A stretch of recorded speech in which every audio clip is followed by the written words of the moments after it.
আসসালামু আলাইকুম সবাইকে। ভয়ের আড়ালে ভালোবাসা পার্ট 8। তো চলুন গল্প শুরু করি। কথাগুলো বলে ওয়াহিদ আরও শক্ত করে চেপে ধরে অনুর হাত। সাথে সাথে ভাঙা কাচের টুকরোগুলো অনুর হাতে ঢুকে যায়।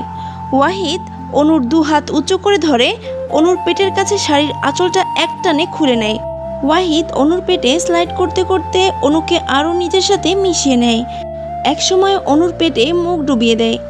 অনুর উন্মুক্ত গলায় মুখ ডুবিয়ে দেয়। ব্যথায় অনু কান্না করতে থাকে।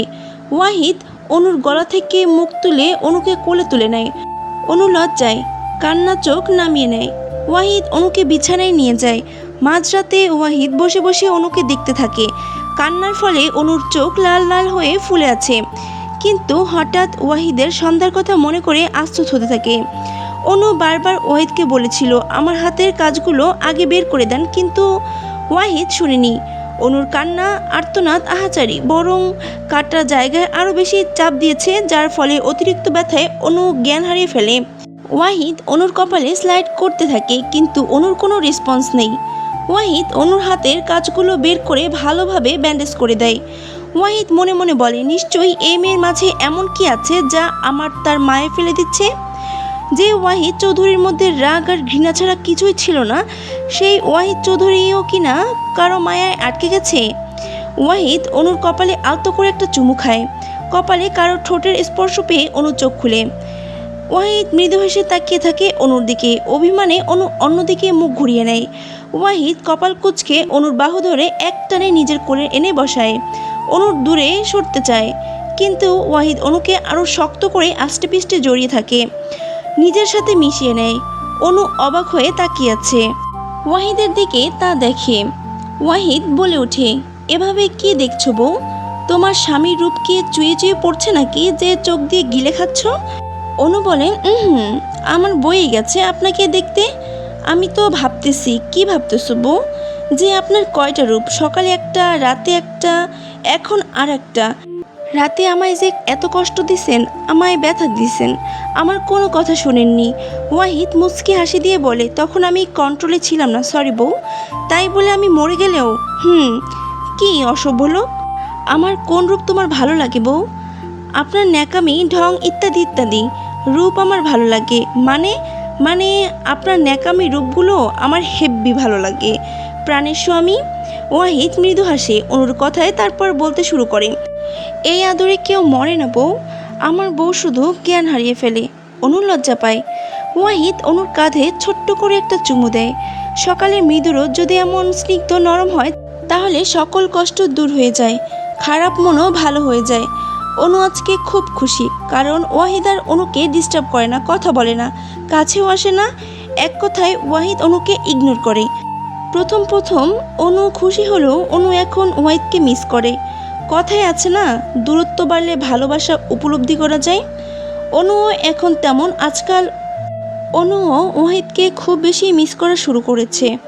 অনু এখন সারাদিন ওয়াহিদের আশেপাশে ঘুরে বেড়ায়, শুধু ওয়াহিদের একটু পাত্তা পাওয়ার আশায়। কিন্তু ওয়াহিদের একটাই কথা, অনু এখন এ বাড়িতে নিজের স্বাধীনভাবে থাকতে পারে, কেউ কিছু বলবে না। কিন্তু অনু তো এখন ওয়াহিদের সাথে থাকতে চায়, ওয়াহিদের সাথে সংসার করতে চায়। তো ওয়াহিদ একটু বেশি রাগী, বদমেজাজি, আরও খারাপ খারাপ অনেক রেকর্ড আছে। তারপর অনু ওয়াহিদের সাথে থাকতে চায়। অনু ভাবে ওয়াহিদ আসলে তার সাথে কথা বলে তাদের সম্পর্ক ঠিক করে নেবে। বিছানা থেকে উঠে তাড়াতাড়ি ফ্রেশ হতে চলে যায় অনু। সকাল 9টা বেজে গেছে, অনেকটা দেরি হয়ে গেছে। ওয়াহিদ এখন উপর হয়ে ঘুমোচ্ছে। ওয়াহিদের সুঠাম দেহ। ওয়াহিদ হাত পা কমফোর্টের ভিতরে, শুধু পেটের দিকটা কমফোর্টের জড়ানো। ওয়াহিদের কপালে ছোট ছোট চুলগুলো এসে উপড়ে পড়ছে।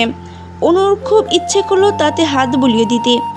অনু ওয়াহিদের চুলগুলো নিয়ে কিছুক্ষণ খেলা করে, তারপর ওয়াহিদের গাল নাকগুলো টিপে দেয়। ওয়াহিদের চামদাড়িতে কিছুক্ষণ আঁকিবুকি করে, এতেও অনুর শান্তি হয় না। অনু ইচ্ছে করলো ওয়াহিদের ঠোঁটে কিস করার, তাই অনু দুষ্টবুদ্ধি এঁটে ওয়াহিদের দুপাশে দু হাত রেখে ঝুঁকে পড়ে ওয়াহিদের বুক বরাবর। যেই না দুজনে গভীর চুমু দিতে যাবে, তখনই ওয়াহিদ বলে ওঠে, দিনে দুপুরে স্বামীর ইজ্জত লুটে নেওয়া হচ্ছে উজি বউ। আচমকা ওয়াহিদের কণ্ঠে শুনতেই অনু ঘাবড়ে যায়। কই না তো, আপনি ভুল ভাবছেন। তাহলে তুমি সত্যটা বলে দাও, সত্যি এটাই যে কোনটা? না আসলে আমি তো আমার ক্লিপটা নিতে এসে আপনার উপর পড়ে গেছি। আপনি তো শুধু শুধু ভুলভাল ভাবছেন। ও আচ্ছা, তাহলে এখনও বুকের উপর কি করছেন শুনি ম্যাডাম? যেই না অনু উঠে পড়তে যাবে, ওয়াহিদ আরও শক্ত করে অনুর কোমর জড়িয়ে ধরে। অনুর কপালে আলতোভাবে ঠোঁট চুয়ায়। অনু অবাক হয়ে যায়। তারপর ওয়াহিদকে বলতে থাকে, আমায় জ্বালাতে এসো না, পরে সহ্য করতে পারবে না চান। ওয়াহিদ কিছুক্ষণ অনুকে বুকে জড়িয়ে ধরে শুয়ে থাকে। কিছুক্ষণ পর ওয়াহিদ উঠে ওয়াশরুমে চলে যায়। তার কিছুক্ষণ পরেই ওয়াহিদের ফোনে টুংটাং শব্দে নোটিফিকেশন আসতে থাকে। এতে অনু বিরক্ত হয়। ভয়ে ওয়াহিদের ফোন ধরে না, কিন্তু বিরক্ত হয়ে শেষমেশ ফোনে স্ক্রিনে তাকাতেই অনুর চোখ কপালে উঠে যায়। আমায় ক্ষমা করে দাও ওয়াহিদ, আমি জানি আমি না চাইতেও তোমার অনেক কষ্ট দিয়ে ফেলেছি। তোমাকে রেখে আমার এভাবে পালানো উচিত হয়নি। আরেকটিবার আমাকে সুযোগ দাও প্লিজ। আমি আজও তোমায় ভালোবাসি। এটা ছিল মেঘের শেষ মেসেজ। আর অসংখ্য মেসেজ আছে যা ফোন লক থাকায় অনু দেখতে পায়নি, শুধু এটাই দেখতে পায়। হঠাৎ করে ওয়াশরুমের দরজা খুলে বের হয়ে আসলো ওয়াহিদ। গোসল করে তার মাথায় চুল দিয়ে টুপটাপ বিন্দু বিন্দু পানির ফোঁটা গড়িয়ে পড়তে থাকে। ওয়াহিদকে দেখেই বোঝা যাচ্ছে কিছু একটা নিয়ে ভীষণ ভাবছে। ওয়াহিদকে বের হতে দেখে অনু তাড়াহুড়ো করে ফোনটা টেবিলের উপর রাখতে গিয়ে ভুল করে ফোনটা বিছানায় পড়ে যায়। অনু ভয়ে বিছানায় এক কোণায় ঘাপটি মেরে বসে পড়ে। ওয়াহিদ একবার ফোনের দিকে তাকায়, আরেকবার অনুর দিকে। ওয়াহিদ বলে ওঠে, কি হয়েছে তোমার, এমন করছো কেন? অনু ওয়াহিদকে দেখে হাসার চেষ্টা করে বলে ওঠে, আমি হাসছি, হ্যাঁ আমি হাসছি। ওহি আপু আমায় ডেকেছিল, যাই ওহি আপুর কাছে কথা বলে আসি বলে চোরের মতো পালিয়ে যেতে চায়। অনু হঠাৎ করে পেছন থেকে ওয়াহিদ অনুর হাত ধরে ফেলে, তারপর অনুকে নিজের দিকে ফেরায়। অনু বলতে থাকে, ছাড়ুন। ওয়াহিদ রাগে অনুর দু হাত পেঁচিয়ে ধরে, উল্টো করে। অনুর চোয়াল শক্ত করে চেপে ধরে বলে ওঠে, আমাকে ইগনোর করার সাহস তোকে কে দিয়েছে? এতটাই জোরে অনুর গাল চেপে ধরেছে যে ওয়াহিদের নখগুলো অনুর গালের ভিতরে ঢুকে যায়। ব্যথায় অনু ফুপিয়ে কেঁদে ওঠে। অনুকে কাঁদতে দেখে ওয়াহিদের রাগ আরও বেড়ে যায়। চোয়াল চেপে ধরেই বলে ওঠে, চলে যা আমার সামনে থেকে। যে বউ আমার কথা শুনে না সে বউ আমার দরকার নেই। তোকে যে আমার সামনে না দেখি। যেই না দুদিন ভালোভাবে কথা বলেছি তখনই মাথায় উঠে বসলি। অনু সারাদিন কান্না করে সারাদিন না খেয়ে রুমে বসে থাকে। ওই কয়েকবার কথা বলার চেষ্টা করে, কিন্তু অনু বলে সে ঘুমাবে, তার শরীর ভালো না। অনু বেলকনিতে গিয়ে দাঁড়িয়ে থাকে। অনুর চোখ দিয়ে পানি ঝরতে থাকে। অনু কান্না করতে করতে বলে ওঠে, আপনার মনে তো মেঘ আপু সবসময় ছিল আর আছে, তাহলে কেন জেদ ধরে জোর করে বিয়ে করে আটকে রেখে নিজের মায়া জড়ালেন? আমি কি ক্ষতি করেছিলাম আপনার? কেন খেললেন আমার জীবন নিয়ে? আর্তনাদ করতে করতে অনু সেখানে শুয়ে পড়ে। রাত 10টা বাজে। বাড়িতে ফিরে ওয়াহিদ তোয়ালে দিয়ে মুখ মুছতে মুছতে দেখতে পায় অনু রুমে নেই। কপাল কুঁচকে তোয়ালটা সোফায় ফেলে বাইরে চলে যায়। ওহি রুমের দরজায় ঠকঠক করে আওয়াজ করে। ওহি ঘুম চোখে ঢলতে ঢলতে দরজা খুলে দিয়ে ওহিদকে দেখে বলে, কি হয়েছে ভাইয়া? ওয়াহিদ বলে, অনু তো রুমে। ওহি বলে, না, ও তো আজ সারাদিন নিজের রুমেই ছিল, কারোর সাথে কোনো কথাই বলে নাই, আর বাহিরেও আসে নাই। ওয়াহিদ আর কিছু না বলে রুমে চলে এসে বিরক্তিতে বেলকনিতে চলে যায়। গিয়ে ওয়াহিদ অবাক হয়ে যায়, দেখে অনু মেঝেতে হাত পা ছড়িয়ে ঘুমিয়ে আছে। ওয়াহিদ কিছুক্ষণ তাকিয়ে থাকে, অনুর গালে হাত রাখে। এতে অনু নেড়েচেড়ে উঠে আবারও ঘুমের দেশে তলিয়ে যায়।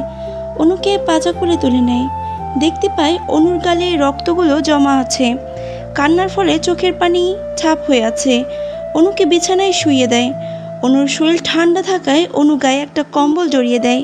তারপর অনুর গালে মলম লাগিয়ে দিতে চায়। গালে কারো স্পর্শ পেয়ে টিপটিপ করে চোখ খেলে অনু। ওয়াহিদকে সামনে বসে থাকতে দেখে রাগে অনু বলে ওঠে, ছাড়ুন। আপনার সাহস কি করে হয় আমার গায়ে হাত দেওয়ার? মুহূর্তেই ওয়াহিদের চোখ লাল বর্ণ ধারণ করে। তা দেখে অনু ভয় পায়। তারপর বলে ওঠে, এটা তো আমি এমনি বলেছিলাম। আপনি তো বলেছিলেন আমি যেন আপনার সামনে না আসি, সেজন্যই তো বললাম এই কথা। অনু মিনমিন করে আবারও বলে ওঠে, আর এভাবে তাকিয়ে থেকে লাভ নেই, ভয় পাই না আমি আপনাকে। ওয়াহিদ তীক্ষ্ণ চোখে অনুর দিকে তাকায়। তা দেখে অনু ভয়ে বলে ওঠে, আপনি তো সকালেই বললেন আপনার সামনাসামনি যেন না আসি, তাই তো বললাম। ওয়াহিদ অনুর যুক্তি শুনে থতমত খেয়ে চুপ থাকে। ওয়াহিদ অনুর গালে হাত রাখে। অনু ভয়ে চোখ বন্ধ করে নেয়। যখন বুঝলো ওয়াহিদের ছোঁয়ায় কোনো কঠোরতা নেই বা শান্তি অনুভব হচ্ছে, তখন আস্তে আস্তে চোখ খুলে তাকায় অনু। দেখে ওয়াহিদ তার গালে মলম লাগিয়ে দিয়েছে। ওয়াহিদ বলে ওঠে, কুইক, তাড়াতাড়ি উঠে খাবার খেয়ে নাও। অনু জেদে মুখে অন্যদিক ঘুরিয়ে নেয়। শুরু হয়ে গেছে যত সব ঢং। ওয়াহিদের উদ্দেশ্যে বলে ওঠে অনু। ওয়াহিদ বলে উঠে, জেদ না করে বউ, খেয়ে নাও। আমার মেজাজ বিগড়ে আছে, আর রাগ উঠলে মাথা ঠিক থাকে না, থাকবেও না। তারপর অনু উঠে না। ওয়াহিদ বিরক্ত হয়ে কপাল কুঁচকে একটানে অনুকে উঠিয়ে বসায়। তারপর অনুর মুখের সামনে সুপের বাড়িটা ধরে এক চামচ অনুর সামনে ধরতেই পেটে ক্ষুধা থাকায় অনু কিছু না বলে চুপচাপ তা হা করে মুখে তুলে নিল। খাবারের মাঝখানে অনু বলে ওঠে, আমি জেনে গেছি মেঘ আপুর সাথে আপনার ইয়ে ছিল। ওয়াহিদ কপাল কুঁচকে বলে, ইয়ে মানে কি? অনু বলে, ইয়ে মানে জানেন না? না, মানে বলছি আপনার আর মেঘ আপুর সাথে রিলেশন ছিল তো। আজকে সকালে আপনার ফোনে মেঘ আপুর মেসেজ দেখেছি। তারপর ওয়াহিদ সোজা সাপটা বলে ওঠে, তো আমি কি করব, তোমার মাথা নিয়ে নাচবো? অনু থেমে থাকে না, তারপর আবারও বলে, আপনি কি এখনও মেঘ আপুকে ভালোবাসেন? সাথে সাথেই রাগে ওয়াহিদের হাতে থাকা সুপের বাটিটা নিচে ফ্লোরে আছাড় মেরে ফেলে দিয়ে বলে ওঠে, আর একবার এসব ফালতু টপিক নিয়ে কথা বললে কসম বউ কষিয়ে একটা থাপ্পড় বসিয়ে দেব তোমার গালে। অনু ভয়ে মুখে হাত দিয়ে বসে থাকে। তার মনে মনে বলতে থাকে, আমি তো মনে করেছিলাম মেঘাপুর জন্য বুঝি উনি সকালে এমন করেছিলেন, কিন্তু আমি তো ভুল ছিলাম। উনি একটু হলেও আমায় চায়, ওনার মনে আমার জন্য একটু হলেও জায়গা খালি আছে। ওয়াহিদ অনুর উপর ঝুঁকে আসে। অনু ভয়ে থতমত খেয়ে বলে, ঘুমাবো তো ঘুমাও, সরুন আপনি, আমার উপর থেকে দম বন্ধ হয়ে আসছে আমার। ওয়াহিদ অনুর গাল টেনে একটা চুমু খায়, তারপর অন্যদিকে মুখ করে শুয়ে থাকে। অনু অবাক হয়ে সকালের ওয়াহিদ আর এখনের ওয়াহিদের মধ্যে আকাশ পাতাল তফাৎ। সকালে নাস্তা করে ড্রয়িং রুমে বসে ফোন স্ক্রল করছে ওয়াহিদ।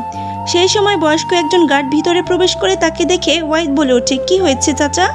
আপনি তো কোনো জরুরি কাজ ছাড়া ভিতরে ঢুকেন না, কিছু কি হয়েছে?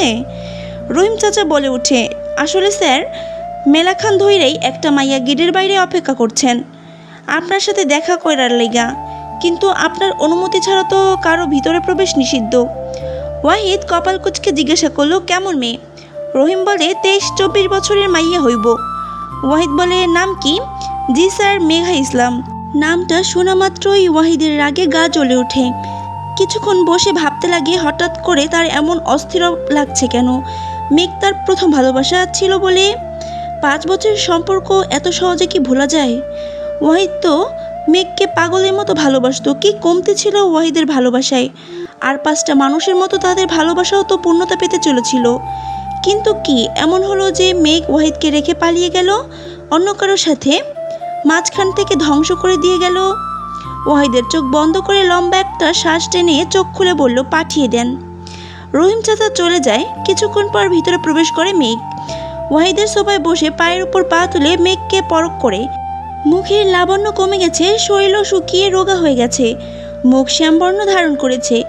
মেঘ এসে ওয়াহিদের বিপরীত সোফায় বসে তার চোখ দুটো ছলছল করে ওঠে। নিজেকে সামলিয়ে বলে ওঠে, আপনি এমন বদলে গেছেন কেন? আমায় ইগনোর করছেন কেন? আপনি কি আমায় ভালোবাসেন না, নাকি অনুকে? ওয়াহিদ রেগে বলে ওঠে, তোর ওই নোংরা মুখে অনুর নাম ভুলেও নিবি না। যা বলতে এসেছিস তা বলে বিদায় হ। তোর জন্য, বাস্টার্ড মেয়ের জন্য পরিবর্তন হব আমি? ইয়াক, থু। ওয়াহিদ এক গাদা থুতু ফেলে বলে ওঠে, এক লাঙে পোষায় না, আরেক লাঙের কাছে আসলি যে?